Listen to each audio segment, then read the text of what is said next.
બનાસકાંઠામાં આજે પણ મેઘરાજાએ ધડબડાટી બોલાવી દીધી। થરાદ, ધાનેરા, વાવ સહિતના વિસ્તારોમાં ધોધમાર વરસાદ વરસ્યો।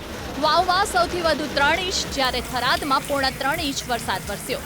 સુઈ ગામમાં 1.5 અને ભાભરમાં 1.25 ઇંચ જેટલો વરસાદ ખાબક્યો। ધોધમાર વરસાદ વરસતા થરાદથી મુલપુર જવાના રસ્તા પર ઘૂંટણસમાં પાણી ભરાયા। રસ્તા પર પાણી ભરાતા વાહન વ્યવહાર પણ ઠપ્પ થયો। ધોધમાર વરસાદથી થરાદના બસ સ્ટેશન અને મેઇન બજાર સહિતના મુખ્ય રસ્તાઓ જળબંબાકાર થયા। મુખ્ય રસ્તાઓ પરથી નદીઓ વહેતી હોય તેવા દ્રશ્યો સર્જાયા। રસ્તા પર વરસાદી પાણી ભરાતા રાહદારીઓને પણ હાલાકી ભોગવવી પડી।